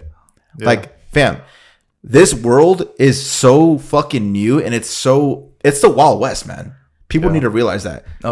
Guys, use fucking social media to your advantage, man. Don't use it just for the fucking drop of clout. honestly. Yeah, absolutely use it to your advantage. And like you said, I mean, and it's the company you keep on social media. It's how you present yourself and obviously the gear and the how you invest in yourself too. Right. I agree with that investing thing. And I want to go into a topic where a lot of people don't like really have tapped in. Where you said the Wild Wild West. It's about taxing. Like let's say Alberto told me this lob, right? And let's say I made $1,000 and I gave Alberto $200. I'm like, here you go, bro, $200. Yeah. What think about this, Jeremy. If you were to give me a job that was worth $1,000, right? And I gave you nothing compared to the person who gave you, here's $200, bro. Here's Venmo. And you were like, oh shit, like what? Like what the hell? How more likely were you to like lob another job if like, damn, he threw me a $200 just because I threw him a job? A referral fee. Yeah, referral fee. No, I'm gonna hook up my other friend who didn't give me shit. Exactly. So like, a lot of people. That's a thing, bro. Like thing. We talked about this weeks ago in the podcast. So I'm talking about, yo, from here on out, like I feel like my network is worth a lot, and I say that all the fucking time because I'm literally giving jobs to like people fucking left and right, bro. And I started implementing a tax fee. Like I'm like, yo, bro, like this is gonna. You shouldn't even have to implement it. Like if you think about it, if you're a smart person. It's like, not, bro. This is business. We're not like don't get our feelings call attached. it a referral. Just a referral. Yeah. Referral fee. Yeah. Not a tax. Everybody should fucking Sure, know that. I mean, I'm talking about plain English right now. Yeah, but just like referral fee. Yeah, I refer. You give me money because it was getting to the point. You get money, I get money, and it still is. Like it's getting to the point where like I'm like a filtering system where like, hey, you work with this person, work with this person, work with this person because I can't do it all. Like it's like at this point, like I should create a fucking agency. I think. Mama said, why don't you start your own agency, hire some photographers and shit, and start delegating all the work and just. That's what I'm saying. Like at this point, I'm like acting like a manager where I'm like delegating. Like yo, the work is going here, and like these guys are like, yeah, of course they're grateful for the work because they don't have the client or whatever. That people hitting me up, that's value, man. That's something that they don't have because like I've know creators that are making way better shit than I am, way more cool, way more intricate style edits, but they don't know how to fucking talk to a human being. They don't know how to fucking network. They don't know how to talk to a business or a company, do proposals, emails, invoices, like all the proper shit that a business does because they just create cool shit. I mean, if you have a sales background, you're going to be pretty good if you are in this industry, right? Or in any type of industry where you have to sell yourself. And I don't, man. This is all learning off rip from the internet, man. No, that's great, man. That's great. Like, I mean, you either knowing how to build relationships, knowing how to obviously, nurture relationships, talk to people, and be friendly with people. I mean, especially with your industry and my industry.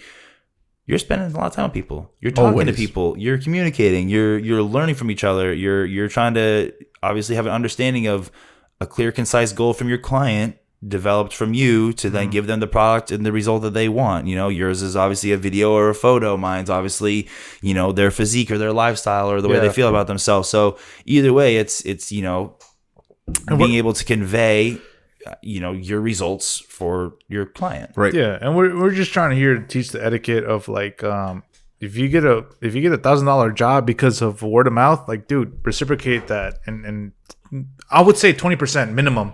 I'm not like looking for anything in return. I mean, brother, don't say that, fool. Because I mean, you should because maybe I should because I maybe missed out on so much hundreds of dollars of referral fees. That's what I'm trying to get the point at. Like dude, like be reciprocal about the gratitude of what you get. If you land $1,000 job, the reason I say I don't expect that because I don't expect everyone to be the same way I'm programmed. As far as like, yo, that's fine. This guy helped me out. I got him in the next one. But like I said, that's a fair. To my your fucking point. neighbor, dude. Like he like helped fix my stereo today. He fucked you over.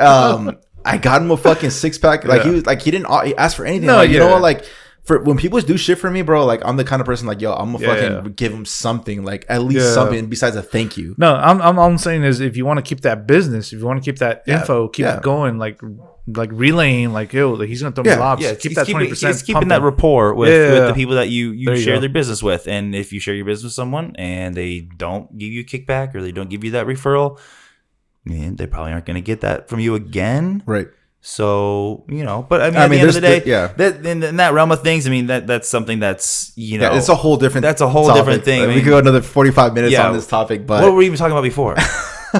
in your world and in your videographer world, I understand it because I know plenty of videographers and because you work with a videographer too. I've worked with plenty of them. I mean, one of my best friends is a videographer. Damn. You know, and he tells me all the time about how he's like, man, I got so much work that I'm doing. I'm so behind. You know, he's like, I'll take a $4,000 job and I'll give someone $500, $1,000, whatever, to, you know, take their time and split the clips up or do editing, very common, and do all that kind of stuff and delegate work.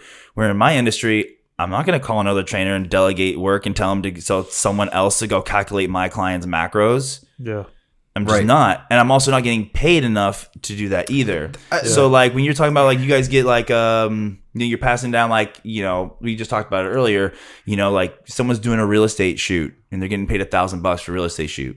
You know, I've passed $1,000 videos easy. Yes. And for me, I would love to get $1,000 client, but so it's just this very different world. Right. Like having and it's so funny. You have clients that can't justify paying you $1,000 to change their fucking life in 3 months, but yet someone's willing to pay you $1,000 to do a real estate shoot that won't even be getting fucking seen. The one thing I will say, my devil's advocate to that is, and this, don't take this the wrong way. Do not take this the wrong way. Oh yeah, I know, I don't. I could see why someone could not justify paying, let's say, $1,000 to change my life, because they don't really see anything tangible in return. Where a video, they invest $1,000 in a video, that video could make them $8,000, $10,000, something tangible. Exactly. And it's fucked up because like you're doing a money for money business. I'm doing a money for an experience, a money to play devil's advocate. Not many people could see that. To play devil's advocate. I'm playing devil's advocate with you as well. Yeah. I totally understand. Because you're dealing with a $300,000, $400,000, $500,000, $800,000 house. Yeah. You're dealing with a fucking house. Yeah. When someone sells that house, they're making off rip $50K, $60K, $100K. So yeah, that is $1,000 video. That's worth it. And to them, it's worth it. Yeah. This all goes down. I get it. To what we're fucking preaching. Find your fucking clientele. You have your clientele. You have your clientele. I have my clientele. People always ask me, Peter, why the fuck do you charge over $500 for a fucking photo shoot? Because my clientele this is what I require for my brand. Like Alberto requires a certain amount for his brand. He passes down what would be a lot for a videographer starting up. Because his brand is way up here. Your brand is up here. And my brand is up here. Like, this is all levels. There's levels to this shit. So to play devil's advocate, what would you guys pay per month for a trainer? Honestly, I don't know. Where did you see value in that? I've never paid for a personal trainer, honestly. That's why I take a lot of fucking information based on the internet. And I'm not one of those guys that are like taking like stupid fucking facts like, hey, yo, get ripped in 6 weeks. Not possible. I know the reality of shit like that. Okay, but still, neither of you answered my question. Okay, what would you pay for a trainer? How much would I pay for a trainer? I don't know, man. I don't know what trainers go for. But what do you see? What value do you see in a trainer per month? That's what I'm asking. I would say at the point in my life I'm at, I would say $400 a trainer per month. I would train definitely in the hundreds for sure. Yeah, yeah, definitely over $400. Yeah. If someone's on my ass and someone's like, even at the gym with me, fuck, we're looking at maybe $1,000, man. And that just comes from working from. You're not the only personal trainer. And your price would change from a personal trainer to an online trainer drastically. Oh, of course, yeah, because you're also paying for $400 for someone's time, or you're paying for someone's like online time, right? Yeah, exactly. That is two different. Yeah. And then, but to get to your point is, let's say I'm making, I don't know, $100,000 a month, right? Time is money. Time is money. God damn. If you're on my fucking ass, if you show up to my fucking house and you train my ass, I wouldn't mind spending, I don't know. It would all correlate to how much money I make. Mm-hmm. And that's all correlates to how much money is in someone else's pocket for me. Yeah. Whereas for you guys can say, this $1,000 video can make you X amount of money back. But Jeremy, this is a branding thing. So you would know, because your brand, you would know your clientele as much as we would have done our research of our clientele. We wouldn't go to the average Joe fucking, hey man, I'm charging $500 a shoot for 5 photos. Can you do you need help? I wouldn't sell myself to that. Oh yeah. But you know your clientele, and this isn't to like compete or anything. This is just knowing your clientele because of your experience and your accolades. and all that. This isn't a competition of who makes more than, more and whatever. Well, that's not what we're talking about. We're just talking about the fields in the industries that we're in. I would say the differences. As far as what you're back to what you were saying, as far as your question is, I wouldn't mind investing like good amount of money to make sure I'm in tip top shape, man. Yeah. But the reality, in the real world, not many people value their fucking health. That's why America is so fucking fat. Exactly. We're the fattest country in the world. Yeah. So that's also where I'm getting to as well, where people put a lot more value on the dollar sign than they do with the perceived, like. Oh, you gotta love capitalism, baby. Exactly. You're selling someone like a financial like something. You know what I mean? Like we're talking. So we're just talking about like I'm just Sure. For an example, the real estate photography. We're just talking about that, just that one little example. Yeah. Right? You're saying like, okay, you obviously have a potential to make money off of this photography that I'm doing for you, XYZ.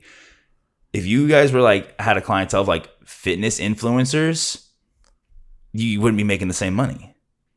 What do you mean by that? Because your clientele would be so different. Like, you're not going to make $1,000 shoot off of a fitness influencer. They're not going to, because you're talking to a fitness influencer. Yes, they don't have $1,000 to pull out of their pocket to pay you. Or you're talking about real estate. You're looking at this giant mountain of $400,000 to $1 million for this house.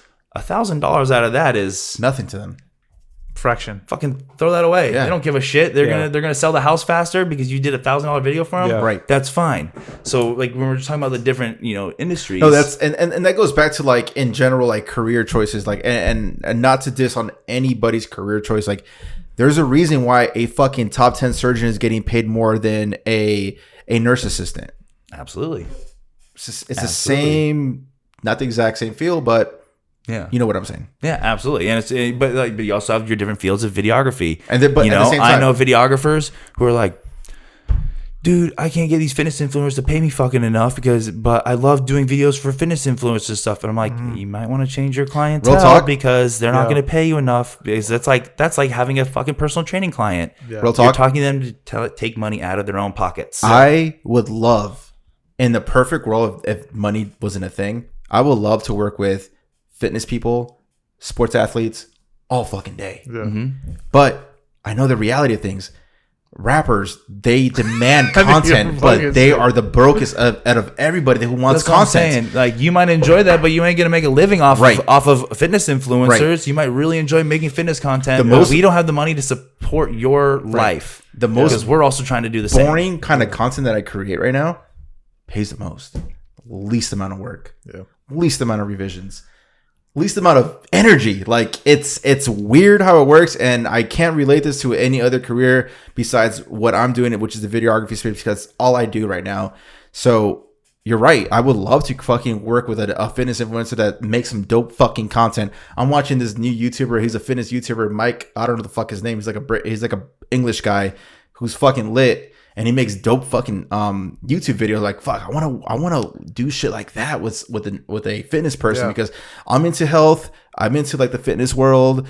I know it doesn't look like it, but I am. But it's like I would love to look like it to be into it though. That's my thing. But realistically, is like it's not tangible for like what I demand as far as finances goes. Yeah. And I bet you the guy doing his videos is... Oh, he's got 1 million subscribers. I'm sure you've heard of this guy. His name is... I don't even know how to fucking say his name. Not the fitness influencer. The guy making his videos. The guy behind the camera. The guy who's doing his shit.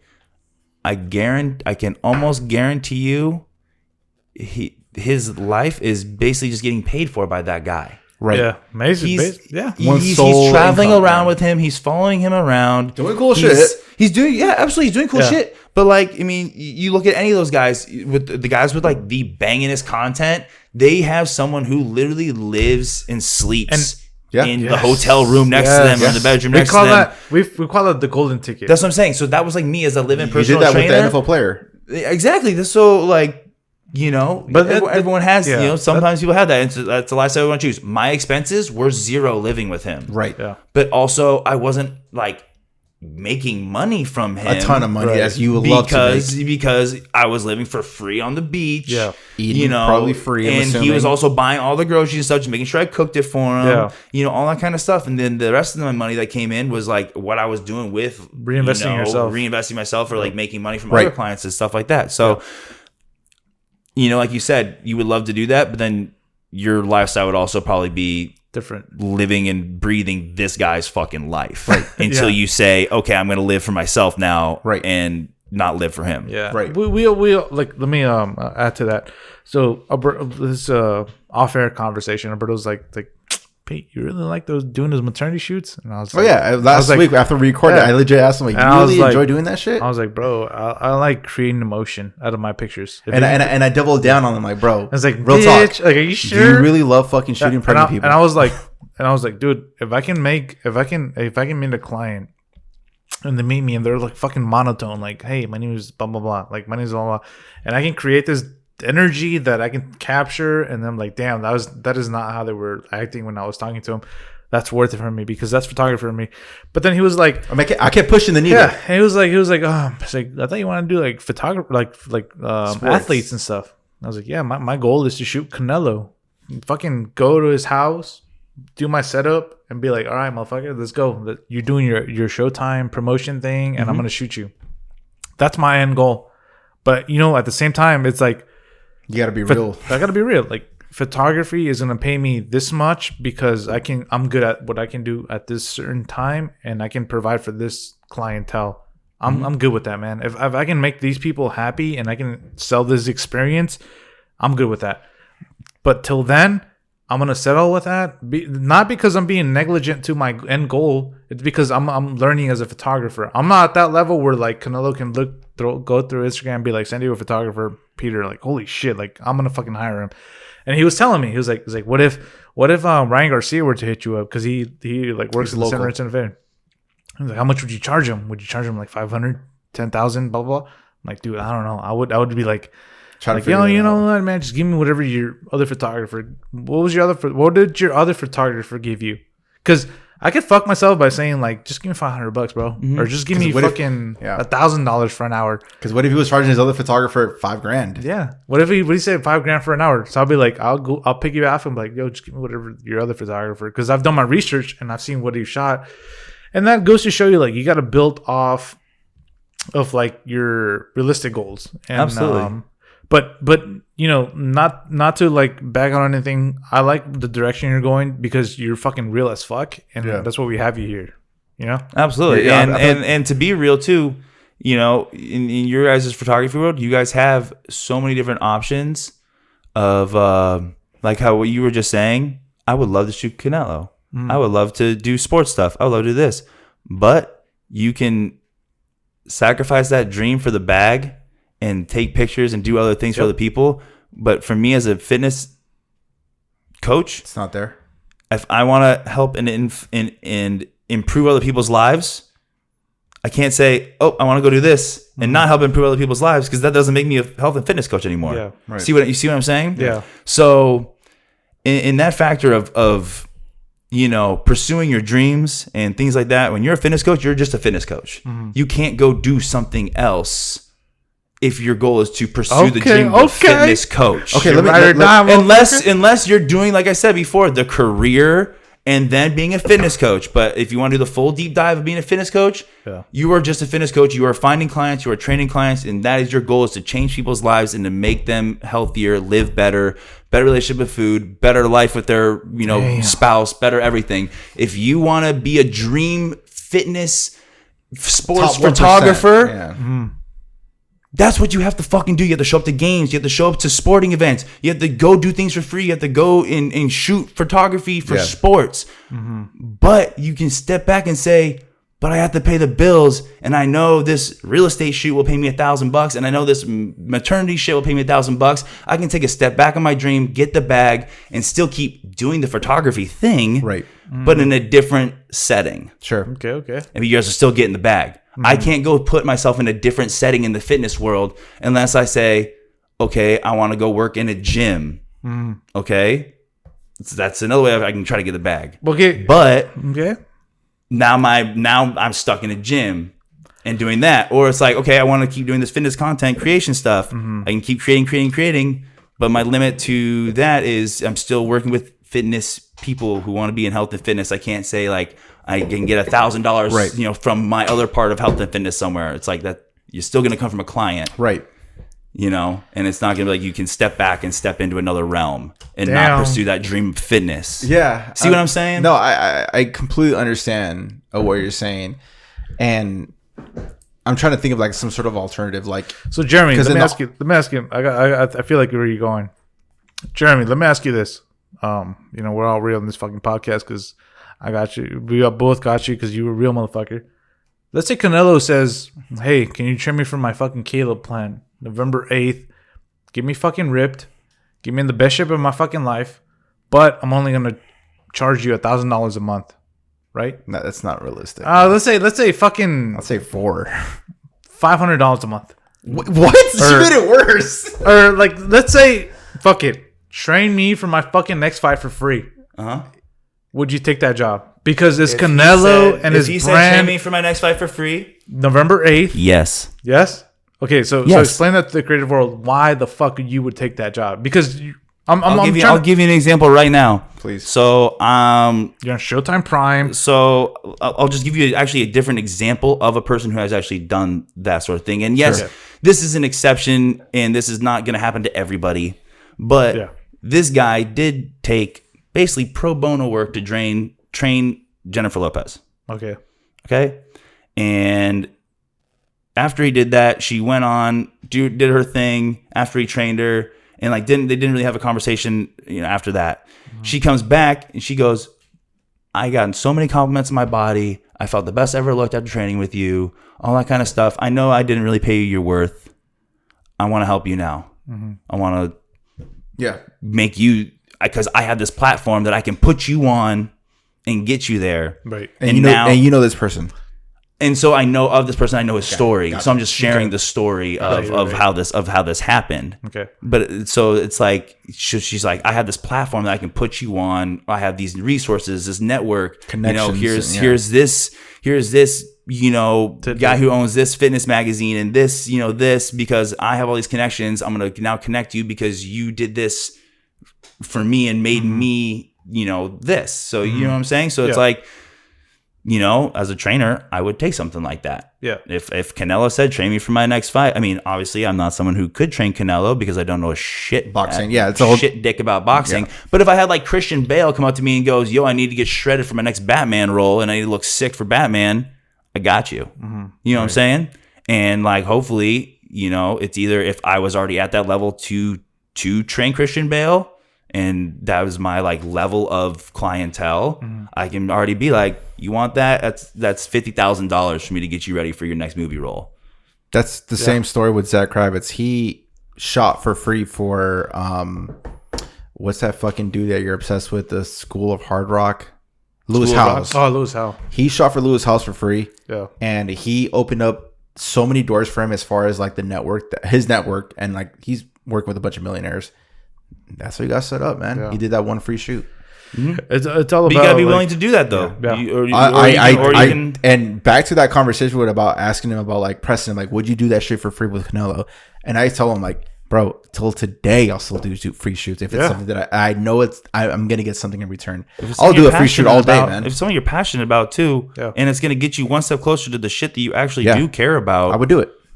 I would do it. That's I mean, it's not like you're being said like I'm offering you this or this. Like here's $10,000 every shoot. It's not gonna be doing what you like, but it's $10,000 every shoot. Yeah, that's like someone saying, okay, I'm gonna go back to being the slave to a 9-to-5 job and getting paid to be comfortable, but I'm not doing what I love. You're still sacrificing what you don't love for the paycheck at that point. Then I mean, you're doing photography and stuff like that, but then it's not what you technically love. Right. Yeah. So that's where I kind of wanted to break that down. It's like and doing what you love and getting paid are still I'm two there. very Like different I'm things. fortunate enough to like make a full-time living off fucking pressing record on a video. That's amazing. And now I'm getting to the point where it's like, all right, I know what I like and I know what I don't like. I still got ways to go as far as to get to the point where I want to get, because I still want to shoot fitness shit and like sports athletes. To be fair, I haven't done my work as far as like reaching out to people because I haven't gotten their attention yet. Mm-hmm. I've had a few people like hit me up, like, but it just never panned out. But I know I could do way more as far as like me reaching out to people. Like I kind of stopped reaching out to people because like I got content to where I'm at. And it's time for me I'm able to realize this right now that I got to a point where like I'm a little too comfortable in my life where I needed to get uncomfortable again and like like we said in the very beginning of the podcast, put my back against the wall and like let's make something happen so I could get to that extra level that I want to get to. Absolutely. And it sounds like you guys' backs running against the wall. It sounds like you guys are very happy with what you're doing right now. And that's what I'm saying. Like, and you're like, I gotta fucking dig and work. Yeah, it's all about calculated moves. I mean, if there's one piece of advice, calculated moves. You've been my worst fucking liked picture, but you've gotten me a lot of clientele because I know your worth. I appreciate your work. This motherfucker's cut. This motherfucker's brand is perfect for what I want to do. You've got me on clientele. Yeah. It's not a matter about the likes, but it's a matter about the clientele, the money that you get me. Like, you've reciprocated that. And I've got you good photos. If not, like, fuck. Till this day, I've wanted to print photos of, like, the shoot we did because it's been so sick. And I actually just saw them the other day, and I was like, damn, these came out so clean. Yeah, dude. I'm like, what the fuck? Like, we did this in fucking Moonlight Beach. And I was out of shape, too. I'm in way better shape now. You are, bro. Hell no. Bro, you've been good. How the fuck? So, you've been going hard as fuck, but... Anyways... Let's wrap this up. To the one creative out there, what is a tip that you give as far as like business, content creation, or life in general, man? Honestly, it's just doing. I mean, obviously, it sounds so cliche, but it's like it's just doing what you want to do because there's so many people out there that are going to be negative about what you do. So if you're doing what you don't enjoy doing, and then you also have negativity added to that. What's the It's point? just like boom, boom, boom, boom, down. It's like, why not be fucking happy with what you're doing? And if someone's negative, you'd be like, well, who gives a shit? Because I'm already happy with what the fuck I'm doing. So you say double down on whatever the fuck makes you happy instead of double downing on what you're gonna please people. Right? Exactly. Yeah. Just double down on that and just do your thing. Right. Fuck, you know. Fuck yeah. I know you had mentioned you have an app. You want to let the listeners know what's it about? I mean, in that little shameless plug, real quick. That's the thing about talking about. We're talking about like software things like that. So I mean, all of these trainers out there, they always use Trainerize, or they use a general app. Like talk about, you buy a Mac, you have iMovie. MyFitnessPal. You're MyFitnessPal. Exactly. It's like what kind of cookie cutter trainer are you really getting out of that? So, I wanted to differentiate myself. And so, I linked up with this company, My PT Hub. My PT Hub, they actually create your own custom app and, with your own brand, your own, nutrition, your own workouts, everything is your own encompassing brand. And it's, made to be customized for the client. So, I want to set myself apart from that and, have everything in one app. So that's where I came up with the Health with Touch app. So, I'm going to put you guys on, to that since, we did the shoot and, the value of that shoot and the value of like the app too. I was like, why don't I give something back to you guys as well? We talk about reciprocating and want to see others succeed. So I love seeing you guys succeed, obviously, in your, your photography and your videography business. And why not also be successful and have something for your health and fitness as well? Question. This may be a stupid question, but oh yeah. Is this app for like anyone in the States or like specific area, like in San Diego? It's for anyone in the United States. That's why I created an app, because I can't be all over the United States. Of course. But that app can. That app could be in your pocket. So I'm in your pocket. So guys, if anyone's listening to wanting to shred a few pounds for a wedding, or you want to bulk up a little bit or whatever, Health with Hutch, hit him up. He's your guy for show. Fuck yeah, guys. Well, thanks so much for having me. Yeah. Before we wrap up officially, let's do Film of the Week. Pete, if you want to do some plugs real quick. Podcast. You guys can find me at petercollinsfriends.com. Peter Collins on Instagram. Jeremy, what about you? You can find me on Health with Hutch on Instagram and Health with Hutch on TikTok. Awesome, man. And as for me, you can find me at _Mendoza on Instagram and Alberto Mendoza on YouTube. Are you still doing YouTube videos or YouTube content? Like, what's the channel called? So it's just Health with Hutch as well. Everything is just Health with Hutch. Very easy, everything. Guys. I keep all the same headlines for everything. So we're doing more vlogging. I'll put this podcast up there as well. Health with Hutch on YouTube. Follow them, guys. So for Film of the Week, it's going to go for dude, cannot pronounce this fucking guy, dude. I'm gonna start doing them. It's a date, bro. Can you pronounce this? Exactly. Let me see. I can't fucking read. I'm drunk already. Days in Jamiliska. What the fuck? Exactly. You'll see here from dots Jeremy's face. It's a dope shot. It's like a mirror shot in a way of like some building. building structures. It's a sick photo. It's a city like. I wish I could read his video. name. Yeah. Anyways, you'll see it here in front of Jeremy's face. So congratulations and thanks for being in Frame of the Week. As always, tag us. Yeah, if you want your fucking heaters. Yeah. So guys, this is gonna wrap it up for episode 56. Any one last tidbit for the crew? No, glad to be here, guys. Appreciate it, my man. first drink in probably months too. No, damn. I was like, Jeremy, can you drink, bro? I was like, maybe we should get him some sparkler water because I know he's super healthy. I mean, I did hit you guys up asking if you wanted burritos before I came here. I was about to down a burrito, so I was like, yo, he's coming, man. I can't like go crazy with the fatness. I'll show up with the quinoa salad. There you go. This is gonna do it for episode number 56 of In the Frame podcast. We'll catch you in episode number 57. Peace. Peace. Thanks, guys.